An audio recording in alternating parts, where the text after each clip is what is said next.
అధిక బరువు అనేక సమస్యలకు కారణం. సాహితీ యోగా ఆన్లైన్ క్లాసులో జాయిన్ అవ్వండి.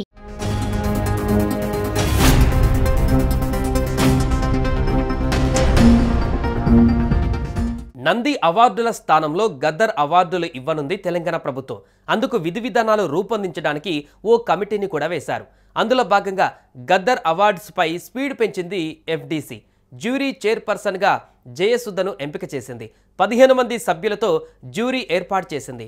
అవార్డుల కోసం దరఖాస్తు చేసిన నామినేషన్లను ఈ నెల 21 నుంచి జ్యూరీ సభ్యులు పరిశీలించనున్నారు.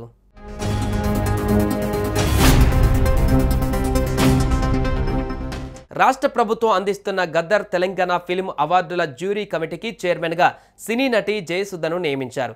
దాదాపు 15 మంది సభ్యులతో జ్యూరీ ఏర్పాటు చేశారు. అవార్డుల కోసం దరఖాస్తు చేసిన నామినేషన్లను ఈ నెల 21 నుంచి జ్యూరీ సభ్యులు పరిశీలించనున్నారు. ఇక గద్దర్ తెలంగాణ ఫిల్మ్ అవార్డులకు చలనచిత్రాలు, డాక్యుమెంటరీ, పుస్తకాలు తదితర విభాగాలలో 76 నామినేషన్స్ వచ్చాయి. వ్యక్తిగత కేటగిరీలో 1172 నామినేషన్లు దాఖలయ్యాయి. అన్ని విభాగాలలో కలిపి ఈ అవార్డులకు 1248 నామినేషన్లు వచ్చాయి. ఈ నామినేషన్లను నిష్పక్షపాతంగా పరిశీలించాలని జ్యూరీ సభ్యులను ఎఫ్డీసీ చైర్మన్ దిల్ రాజు కోరారు. దాదాపు 14 ఏళ్ల తర్వాత ప్రభుత్వం చలనచిత్ర అవార్డులను అందజేయనుంది.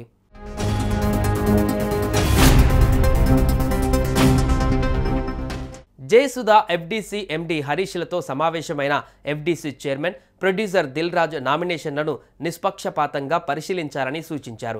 ఎంపిక ప్రక్రియను సజావుగా పూర్తి చేయాలని కోరారు.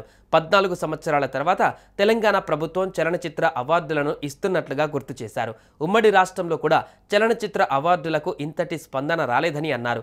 ఇక ఈ గద్దర్ అవార్డులకు వివిధ కేటగిరీల ఎంట్రీల నుంచి వచ్చిన నామినేషన్ల స్క్రీనింగ్ ప్రక్రియ గురించి సభ్యులు చర్చించారు. ఈ సినిమాలను ఏప్రిల్ 21 నుంచి జ్యూరీ సభ్యులు చూడనున్నారు.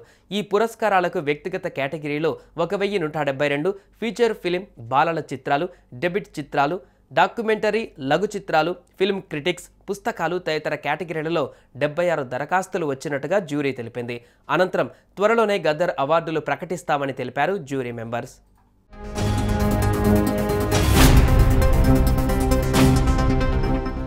సుమన్ టీవీలో మీ పర్సనల్ అండ్ బిజినెస్ ప్రమోషన్స్ కోసం కింది నెంబర్కి కాంటాక్ట్ చేయండి.